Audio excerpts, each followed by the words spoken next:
182장 찬송가 182장 강물같이 흐르는 기쁨 성령 하나님 안이라 정결한 나 영원하도록 주의 거처 되겠네. 주님 주시는 참된 평화가 내 맘속에 넘치네. 주의 말씀에 거센 풍랑도 잠잠하게 되도다.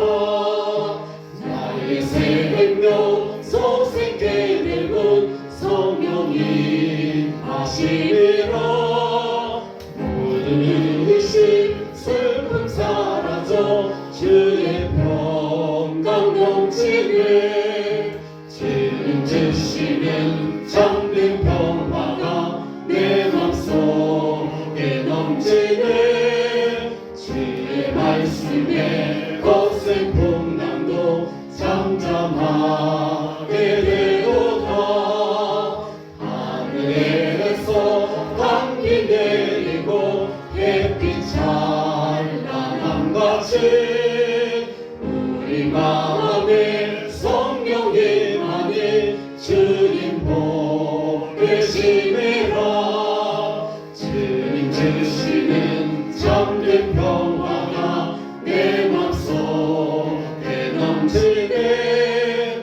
주의 말씀에 거센 풍랑도 잠잠하게 되도다.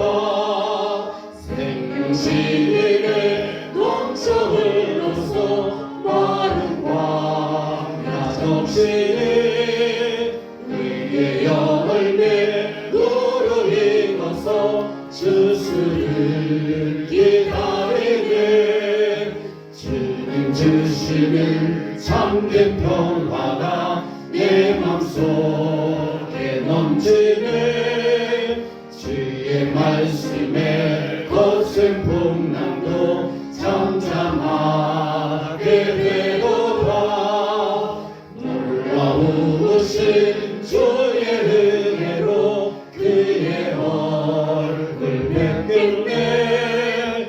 평화로운 안식처에서 영원토록 쉬겠네. 주님 주시는 참된 평화가 내 맘속에 넘치네.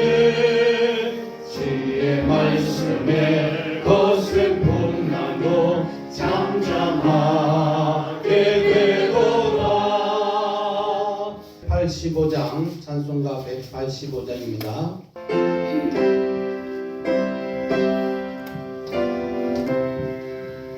이 기쁜 소식을 온 세상 전하세. 그 환난 고통을 당하는 자에게 주 믿는 성도들 다 전할 소식은 성령이 하셨네. 성령이 오셨네. 성령이 오셨네. 내 주님 보내신 성령이 오셨네. 이 기쁜 소식을 온 세상 전하세. 성령이 오셨네. 하나님의 왕께서 저 사로잡힌 자 다 구원하시고 참 자유 주셨네. 승리의 노래가 온 성에 들리니 성령이 오셨네. 성령이 오셨네. 성령이 오셨네. 내 주님 보내신 성령이 오셨네. 이 기쁜 소식을 온 세상 전하세. 성령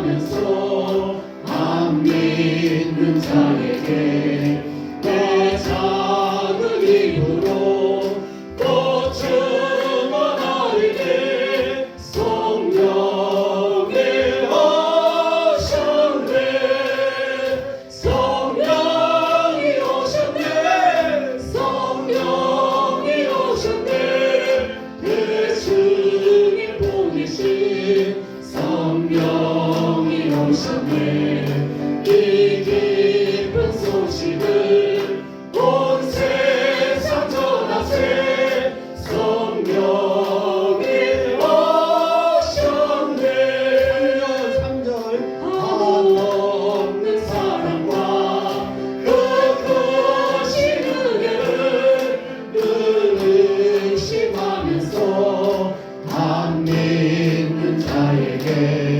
내 작은 입으로 꽃을 말하리니 성령이 오셨네 성령이 오셨네 성령이 오셨네 내 주님 보내신 성령이 오셨네 이 기쁜 소식을 온 세상 전하세 성령이 오셨네 아멘. 감사합니다. 이제 우리 하나님 말씀 받도록 하겠습니다. 하나님의 말씀은 골로새서 3장 14절부터 17절까지 우리 한 목소리로 읽도록 하겠습니다. 같이 읽읍시다. 이 모든 것 위에 사랑을 더하라. 이는 온전하게 매는 띠니라. 그리스도의 평강이 너희 마음을 주장하게 하라. 너희는 평강을 위하여 한 몸으로 부르심을 받았나니 너희는 또한 감사하는 자가 되라. 그리스도의 말씀이 너희 속에 풍성히 거하여 모든 지혜로 피차 가르치며 권면하고 시와 찬송과 신령한 노래를 부르며 감사하는 마음으로 하나님을 찬양하고 또 무엇을 하든지 말이나 이래나 다 예수의 이름으로 하고 그를 힘입어 하나님 아버지께 감사하라. 아멘. 아멘. 읽었던 본문 말씀을 중심으로 해서 하나님이 세우신 가정이라는 제목으로 우리 말씀을 받기 전 오늘 저희 가정 특송 우리 하나님께 드리겠습니다.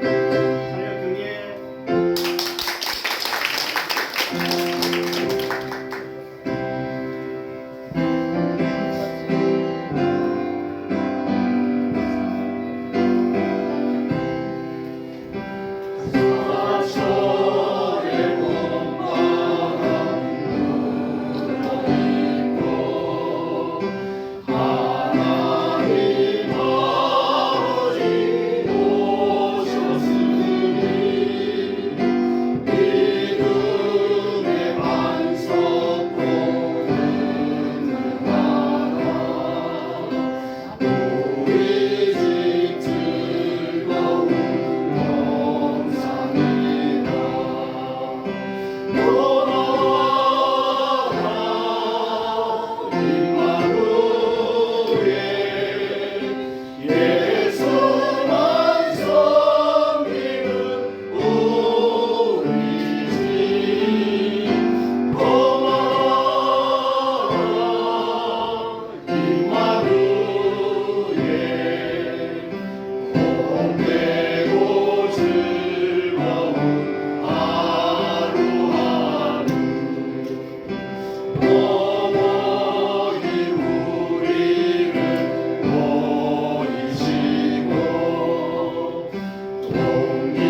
이제 우리 교회 개척하셔서 저 세계적으로 또 시애틀에서 하나로 교회 개척해서 섬기는 오정필 목사님 나오셔서 하나님이 세우신 가정이라는 제목으로 말씀 받을 때 많은 은혜 받으시기 바랍니다. 예, 감사드리고요. 시간이 참 빠릅니다. 8년 전 저희들과 함께 개척을 시작해서 잠 안 자고 여기서 데코 타일이라고 하죠. 붙이고 학대가 엊그제 같은데 벌써 7년, 8년이 되어가는 시점이 있습니다. 제가 주부를 보면서 손꼽아 보았습니다. 언제였더라? 계산이 안 나와서 제 8호 데이가 그렇구나. 벌써 8년이 되어가구나 하고 감사했습니다. 여러분 반갑고요. 교회가 이렇게 아름답게 세워져가는 모습 보면서 너무나 감사드립니다. 비록 몸은 헤어져 있어도 우리의 마음은 날마다 주님과 함께 하심에 다시 감사드립니다. 저는 매주마다 여러분 교회에 우리 오정범 목사님의 설교를 듣고 있습니다. 그리고 우리 장집사님의 찬송 앞에 찬양팀 하면서 그리워하면서도 감사하면서 또 동영상을 올려주신데 어떻게 찍을까 했는데 오늘 김봉수 집사님께서 해주셨어요. 제가 개척했을 때 김 목사님 찾아서 몇 번 시작을 하자고 했는데 안 오셨어요. 그래서 나중에는 들어보니까 오정범 목사님 오신대요. 이 소문을 듣고 제가 빨리 도망갔습니다. 시작할 때는 힘들었지만 하나님께서 이곳에서 하실 일이 있기 때문에 교회를 세워주신 줄 믿고 감사를 드리고요. 또 저도 하나님께서 또 시애틀 지역에 보내셔서 하나님의 사역 감당할 수 있게 되어서 감사합니다. 5월달은 가정의 달이라고 합니다. 그래서 가정, 또 첫 주에는 어린이 어버이 주일, 오늘은 스승의 주일이어서 꽃을 달았군요. 스승된 자격은 없지만 또 이렇게 섬겨주신 은혜에 감사를 드립니다. 이 평화로 교회 위에 하나님의 은혜와 은총 가득하기를 소원하며 여러분 가정에도 주 예수 그리스도의 평강이 가득하기를 주의 이름으로 축원합니다. 여러분 얼굴 보니까 예나 지금이나 한결 같습니다. 사랑하기 때문이에요. 그러나 세상의 사랑은 하나님의 사랑과 다릅니다. 우리 중고등 학생도 있어서 생각난 예화 하나 드리겠습니다. 어느 시골에 풍산이나 성중되는 것 같아요. 한 마리의 소가 산에서 풀을 뜯고 있었습니다. 그 소를 본 사자 한 마리가 소를 보면서 그만 반해버렸어요. 사랑해야 되겠다. 여러분 가능합니까? 불가능하죠. 불가능한 이야기를 하는 겁니다. 그래서 사랑을 해서 어떻게 사랑을 표현할까 하다가 날마다 이 사자가 소를 위해서 짐승을 잡아옵니다. 토끼도 잡아오고 사슴도 잡아오고 잡아와서 그 피 냄새 나는 것을 소 앞에 갖다 놓는 거예요. 그리고 소는 또 사자를 위해서 무슨 일을 할까 하다가 열심히 풀을 뜯다가 자기 먹고 싶어도 먹지 않고 사자 앞에 갖다 쌓아놓는 겁니다. 여러분 이런 사랑을 가지고 이기적인 사랑이라고 하죠. 자기 생각, 자기 주관으로 사랑한 것입니다. 그러나 그리스도의 사랑은 그렇지 않아요. 이해하고 덮어주고 또 용서하고 싸매어주고 함께 손을 잡고 걸어가는 사랑이 바로 하나님의 사랑, 그리스도의 사랑입니다. 저와 여러분은 그리스도 사랑으로 부름을 받았고 또 지금까지 살아왔습니다. 소와 사자의 사랑이 아닌 이기적인 사랑, 자기 중심적인 사랑이 아니라 하나님 중심으로 살아가는 저와 여러분 되기를 소원합니다. 오늘 어떤 본문을 할까 갑자기 말씀을 받고 하다가 가정의 달이니까 뭐 에베소서나 창세기나 이 가정에 대한 설교는 이미 많이 들어오셨기 때문에 하나님께서 예수를 통해서 이 땅에 세워주신 교회 사랑, 가정은 어떤 가정일까? 골로새서 말씀을 통해서 함께 은혜를 나누고자 합니다. 그리스도의 사랑은 하나님의 사랑 안에서 그리스도의 가정이 평화를 누릴 때에 평강이 넘쳐나는 가정이 그리스도의 가정이라고 말할 수 있습니다. 15절 말씀 보면 그리스도의 평강이 너희 마음을 주장하게 하라. 너희는 평강을 위하여 너희가 한 몸으로 부르심을 받았나니 또한 너희는 감사하는 자가 되라고 했습니다. 여러분 예수님을 믿는 순간 자신에게 일어나는 가장 큰 변화가 있다면 어떤 변화일까요? 우리 학생들이 예수 믿고 나서 공부도 안 했는데 기도했더니 선생님 문제 낼 것이 먼저 기억이 나서 그 부분만 공부를 착착 해가서 시험을 잘 보면 얼마나 좋겠습니까? 이런 공부를 가지고 자기중심적이라고 하죠. 마치 소와 사자의 사랑과 같은 거예요. 그러나 예수를 믿는다고 해서 우리의 삶에서 갑자기 나타나는 그런 큰 변화는 그렇게 많지 않습니다. 갑자기 뭐 담배를 피우던 사람이 그 담배 냄새 머리가 아팠다, 술을 마시던 분이 술만 보면 도망을 하고 싶다, 이런 일은 가끔 있어요. 그러나 그것보다도 예수를 믿고 난 이후에 가장 먼저 마음에 나타나는 것이 있다면 마음의 평강일 것입니다. 이 마음의 평강은 자기 자신에게는 평강이라고 하고요, 형제 가족들에게는 화목이라고 하고, 나라와 나라 또는 공동체 안에는 평화라고 하죠. 화평이라고 하죠. 나라와 나라 간에는 협정을 맺을 때에 평화협정이라고 합니다. 영어 성경에는, 영어에는 다 피스라고 나와 있어요. 평화, 평강, 화목, 화평 다 같은 말을 왜 그렇게 바꿔서 표현을 했는가? 그만큼 중요하기 때문이에요. 성경에 그만큼 많이 반복되어서 나오는 단어가 있다면 그만큼 중요하기 때문에 하나님이 반복해서 말씀하신다는 것이죠. 여러분, 예수를 믿고 난 이후에 가장 먼저 마음에 나타나는 현상이 무엇이라고요? 평강이 옵니다. 이것이 하나님의 뜻인가 아닌가 먼저 알아볼 수 있는 것은 40일 기도해서 알아보는 것이 아니고, 이것이 하나님의 뜻인가 아닌가 하는 것은 마음에 평강이 있는가 없는가 하는 것이 하나님의 뜻이에요. 여러분 보세요. 도둑질을 해서 무슨 물건을 훔쳐왔습니다. 마음에 평강이 있습니까? 어떤 사람은 고개 끄덕거려요. 마음에 평강 없어요. 누가 보지는 않았을까? 또는 내가 들키지는 않았을까? 마음에 평강 없이 불안합니다. 그런데 오늘 여러분 아침을 드시고 교회 가야 되겠다 하고 마음 먹고 교회에 오실 때에 마음에 평강이 있었다면 여러분, 이것은 하나님의 뜻인 것이 확실합니다. 여러분 이 자리에 오실 때 어떤 마음으로 오셨습니까? 마음의 평강으로 오신 줄 믿습니다. 아멘. 그렇습니다. 예, 마음이 평안한 것은 하나님의 뜻인지 아닌지 분별하는 기준이 됩니다. 그래서 항상 기뻐하라, 쉬지 말고 기도하라, 범사에 감사하라, 이것이 하나님의 뜻이거든요. 이 세 가지를 할 때 마음에 평강이 일어납니다.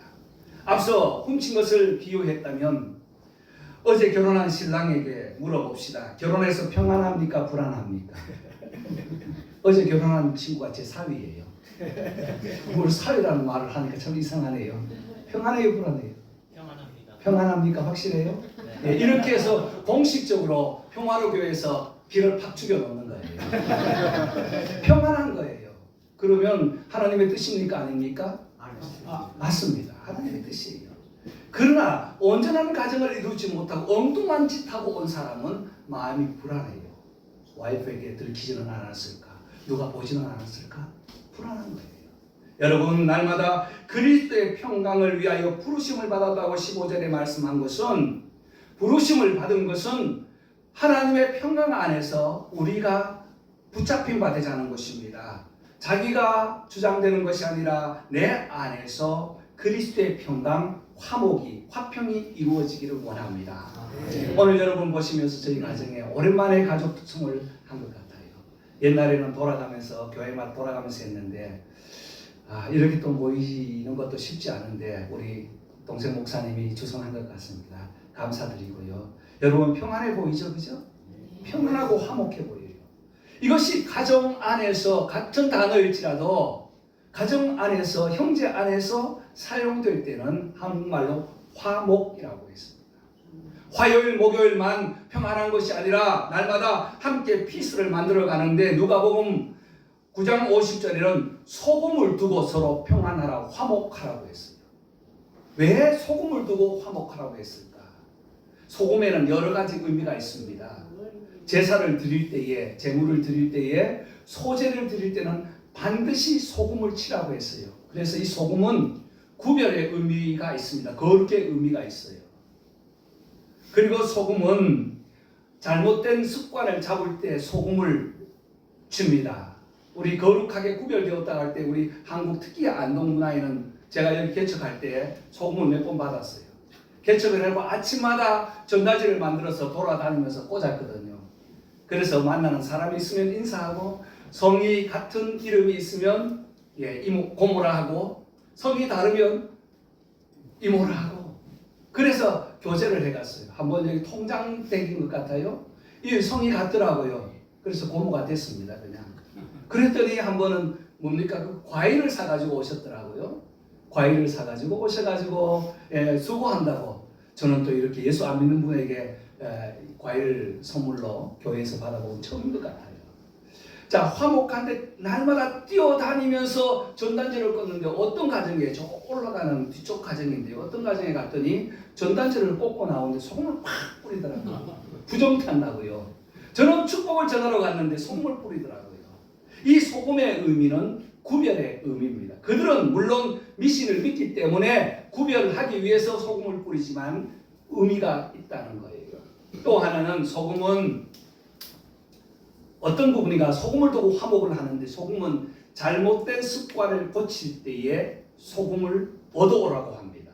제가 어릴 때 경험이 있기 때문에 말씀드립니다. 무엇하면 소금 얻어오라고 하죠? 오줌 싸면. 참 부끄럽더라고요. 키를 덮고 쓰러고 막 때리면서 오줌 얻어 소금 얻어오라고 하는데 정말 부끄럽더라고요. 그래서 우리 한국 문화에도 소금이라는 것은 이렇게 중요하다는 사실입니다. 그런데 왜 소금을 두고 서로 화목하라고 했는가? 소금은 구별된 제물로 쓰이고요. 잠언 17장 1절 보니까 너희가 마른 떡 한 조각 가지고 화목한 것이 제육이 가득하고도 서로 싸우는 것보다 낫다고 했습니다. 여기 제육은 제육볶음이 아니고 제사를 드리고 난 고기들, 그 고기들이 가정에 가득해서 매 끼마다 고기가 풍성하게 올라와서 먹으면서도 싸우는 것보다 마른 떡, 뒤틀린 마른 떡 하나로 서로 화목한 것이 좋다. 이 정도로 화목, 마음의 평안이 소중하다는 것입니다. 여러분, 지금은 소금이 정제되어서 이렇게 많이 나오지만요. 성경 당시에는 소금이 굉장히 귀했습니다. 그래서 로마 군인들이 나가서 열심히 전쟁터에 나가오면 그 월급 급료로서 소금을 받아왔어요. 그래서 특히 그 소금, 이것은 일한 대가로 받았기 때문에 금 중에서 가장 귀한 것이 소금이었습니다. 그래서 월급을 가지고 영어로는 셀러리라고 하죠. 영어로 소금은 솔트인데 거기에서 만들어진 말이에요. 이와 같이 소금은 중요한 것이지만 맛을 잃어버린 소금은 아무 쓸데없어 길가에 버리고 사람에게 밟힐 뿐이라고 했습니다. 소금을 두고 화목하라는 것은 이 정도로 중요하게 마음에 결단을 하고 서로 화목을 이루어갈 때 참된 평안이 온다는 사실입니다. 예수 믿고 평안이 여러분을 주장하기를 바랍니다. 예수 믿는 사람 가장 먼저 나타나는 것은 얼굴에 화평하고 평화롭고 특히 평화로 교회에 나오시는 모든 분들은 나오실 때부터 나가실 때부터 세상에 사는 모든 삶 속에서 마음에 화평의 얼굴이 만들어지기를 주의 이름으로 축복합니다. 하나님이 세우시는 가정 어떤 가정이라고요? 평안이 주장하는 가정. 내 마음에 평안이 주장되는 가정. 이것이 바로 우리 가정의 행복의 열쇠인 줄 믿습니다. 두 번째 16절 같이 읽어보겠습니다. 16절 다 같이 읽겠습니다.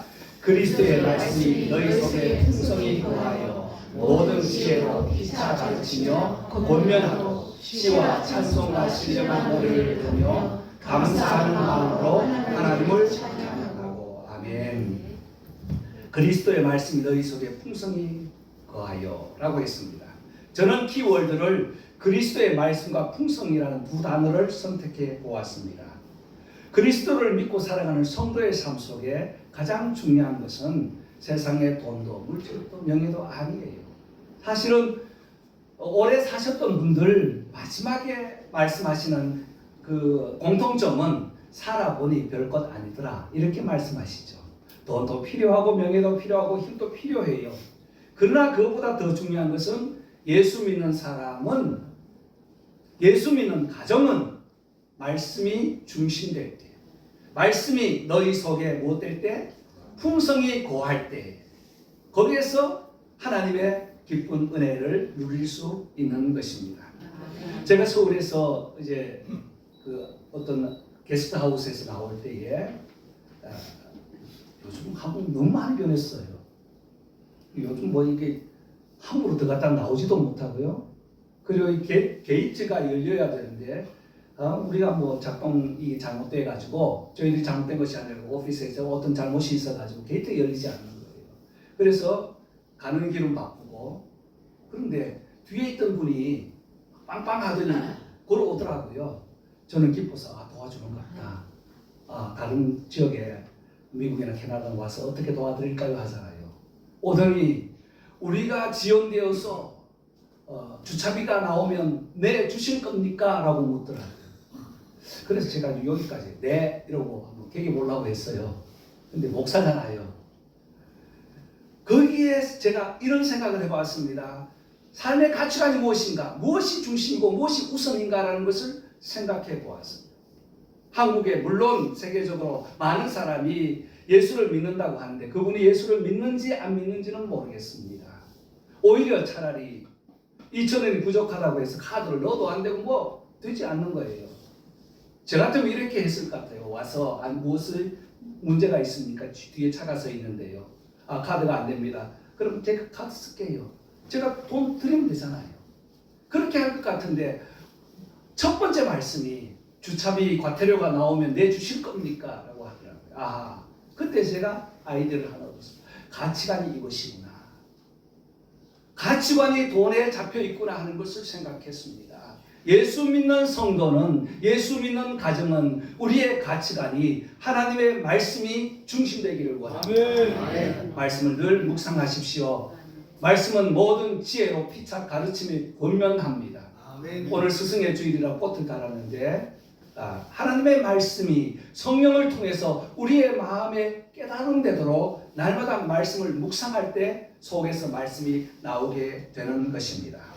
여러분, 예수님께서도 말씀하셨습니다. 요한복음 17장 8절에 나는 하나님께서 내게 주신 말씀을 저희에게도 주었나니, 하나님의 말씀을 받아서 전했다고 했습니다. 여러분, 진리의 말씀은 세상에 없습니다. 오직 하나님의 말씀만이 진리인 줄 믿습니다. 이 말씀이 인격을 변화시킵니다. 이 말씀이 우리의 입술에서 찬송이 나오게 하고요. 이 말씀이 있을 때 신령한 노래를 부르며 감사하는 마음으로 하나님을 찬양하게 됩니다. 여러분, 말씀 참 풍성한데 말씀을 멀리하는, 말씀보다 더 좋아하는 이런 시대에 살아가고 있습니다. 한국 왔을 때 제가 교보문고에 가서 책을 좀 구경해 보았습니다. 무엇이 베스트셀러인가 했더니 가장 먼저 돈 경영이 우선이고요. 두 번째는 내가 만든 신이라는 책이 있어서 제가 한 권 샀어요. 우리는 예수를 믿으면서 다 예수님의 말씀 중심이 아니라 내가 만든 한 신을 예수의 이름에 덧붙여서 살아가고 있는 이 시대에 살아가고 있는 현실이라는 사실. 여러분, 우리가 함께 말씀을 읽고 묵상하고 말씀 공부하고 말씀대로 살려고 노력해야 합니다. 여러분, 우리 청소년들인데요, 하나님의 말씀 읽고 공부하십시오. 하나님께서는 지혜를 주실 줄 믿습니다. 제가 공부를 참 못했어요. 우리 형님들 계시니까 고백할게요. 고등학교 들어갔는데 47등 나왔더라고요. 58명 중에. 그래서 우리 셋째 형님이 저보고 그랬어요. 10등 안에 들면 양복해 준대요. 어떻게 하면 10등 안에 들까요? 공부 열심히 해야죠. 공부를 하되 어떻게 해야 되나요? 지혜를 가지고 해야 되지 않겠어요? 그래서 예수님을 믿고 나서 예수님이 지혜를 주시는데 성경 이 공부를 할 때 연습장 위에 성경 요절을 적었습니다. 수학 문제를 풀 때 그 노트 전체를 이 연습장에 풀 때에 한 말씀은 계속 보게 되잖아요. 여러분, 우리 청소년들 한번 시도해 보세요.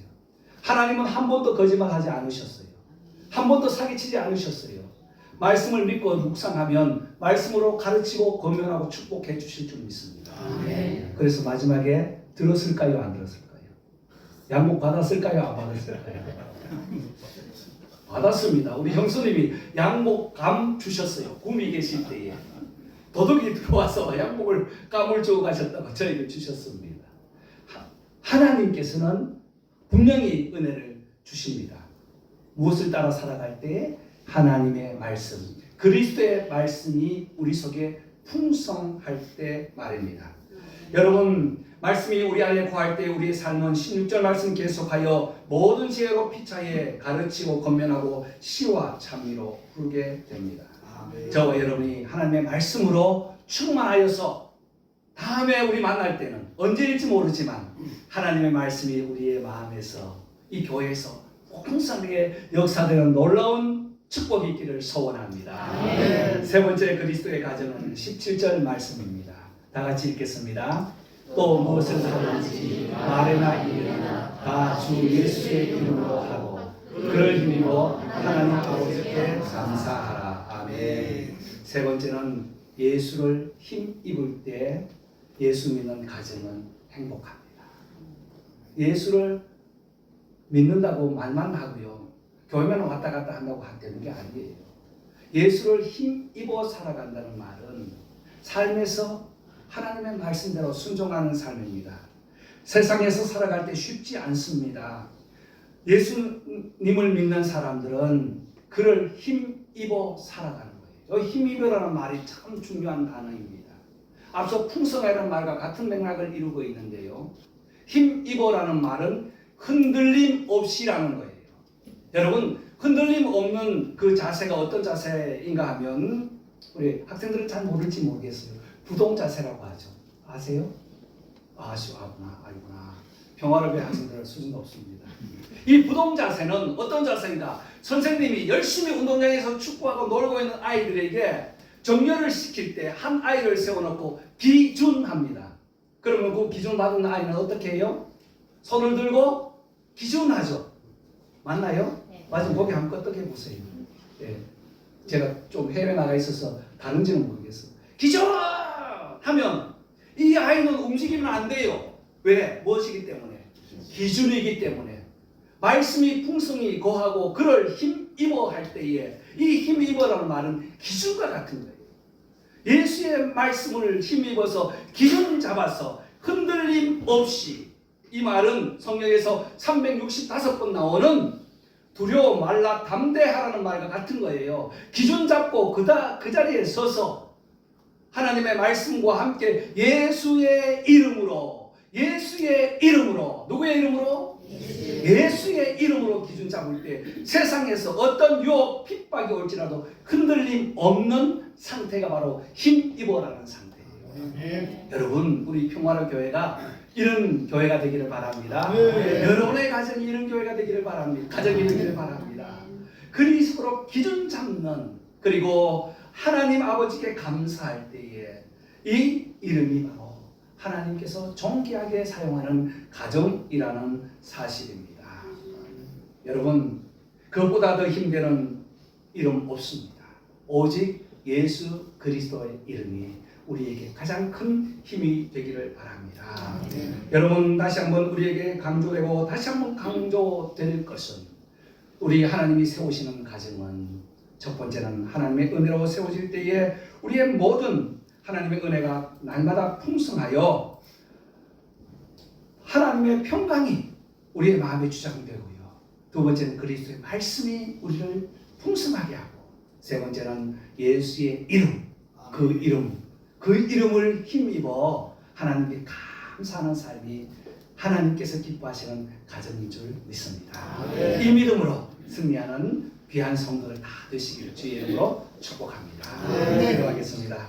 이제는 우리를 모든 죄악에서 구원하여 주신 예수 그리스도의 은혜와 하나님의 자녀로 인정하시고 또 사랑해 주신 하나님 아버지의 사랑하심과 날마다 하나님의 말씀으로 살기를 원하시는 성령님의 교통하심이 하나님이 세우신 가정 평강이 주장하도록, 말씀이 충만하도록, 예수를 우리의 삶 속에 적용하며 예수의 이름을 힘입어 살아가기로 다시 한번 마음에 작정한 모든 성도들 머리 위에와 가정과 자녀들과 교회 위에, 특별히 이 교회에서 자라는 우리 아이들 그 10년 가운데, 공부하는 그 학업 가운데, 연약한 중에 계신 우리 사랑하는 귀한 하나님의 종들 가운데 이제로부터 영원토록 함께 계실지어다. 아멘. 아멘.